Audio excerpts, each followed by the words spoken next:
So guys, welcome back to my channel. So update lang tayo. Visa Bulletin for April 2025 is now available dito sa website. So medyo maganda yung final action date ngayon for both family sponsored and employment based preference. So majority nga dito sa mga final action date ay nag-move at least kahit papano. So dito sa ating sisilipin, so sana magtuloy-tuloy lang ito or sana wag na mag-move backward para at least nandito na siya sa level ng year 2023. So bali ito yung ating monitoring ng comparison ng Visa Bulletin from March 2025 to April 2025. This is for employment-based preference. So majority of the category listed from EB2, EB3, and other workers, pagdating dito sa April 2025, the final action date ay talagang majority na nag-move siya. So dito sa EB2, so lahat yan from March 2025, nag-move siya pagdating ng April 2025. So just for example, for the rest of the world from May 2023, so nag-move forward siya ng June 2023.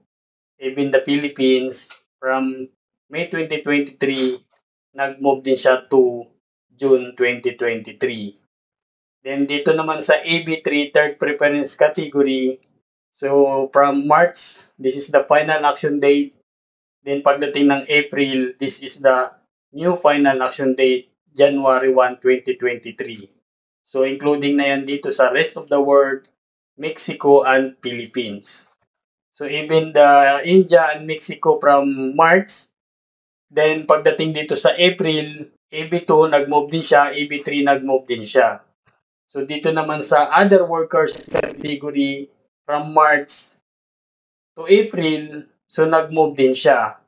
So for example, dito sa rest of the world, February 2021, naging May 2021. So including Mexico and Philippines. So congratulations to all categories and to all countries. Kahit papano meron siyang movement forward doon sa final action date dito sa April 2025 Visa Bulletin. So this is our monitoring summary for fiscal year 2025 AB3 third preference rest of the world Mexico and Philippines. So kung titingnan nga natin dito, 7 months na yung lumipas dito sa fiscal year 2025. So the monitoring is last January 2025, nag-move siya ng 15 days. Ngayon pa lang siya nag-move ulit pagdating dito sa April 2025.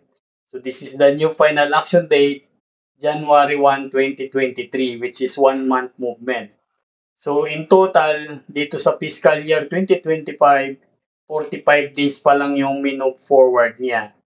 So kung tutusin, napakaliit, napaka-iksi pa nitong 45 days, in 7 months na yung lumipas.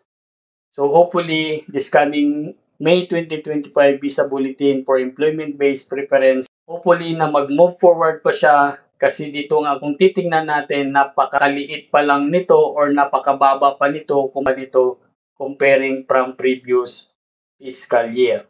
So this is the monitoring also for final action date for family-sponsored preference from March to April 2025. So majority of the category here ay nag-move forward siya except dito sa category F2A. So talagang hindi pa siya masyadong nag-move. Not like for F1, F2B, F3 at saka F4 ay nag-move forward siya pagdating dito sa April 2025 Visa Bulletin. So for example, dito sa Philippines, nag-move forward siya ng July 2012 from March 2012. Then dito sa F2B, January 2012 from previous October 2011. Then dito naman sa F3 from March 2003 from previous January 2003. Then dito naman sa F4 from January 2005 from previous October 2004. So congratulations to those category nag-move forward yung final action date dito sa family-sponsored preference. So yun lang yung update natin ngayon guys. So yun na naman yung gagawin natin. Naabangan na naman natin yung mga balita or update kung ano man yung mga progress dito sa ating process, at hihintay na naman tayo sa month of May 2025 visa bulletin. So yun lang nga ang sinasabi ko, yun lang ang hiling natin, na sana magtuloy-tuloy pang mag-move forward para at least mabawasan na rin paunti-unti itong 2023 priority date. So talagang maraming applicants ngayon na nag-current na yung priority date nila at naka-move forward na sila doon sa next step doon sa application nila. So talagang congratulations doon sa mga current na yung PD this April 2025 visa bulletin. So maraming salamat sa panonood dito sa aking channel. So huwag kalimutang mag-subscribe. Hit the button below para updated ka for the next video. See you next time. Bye-bye!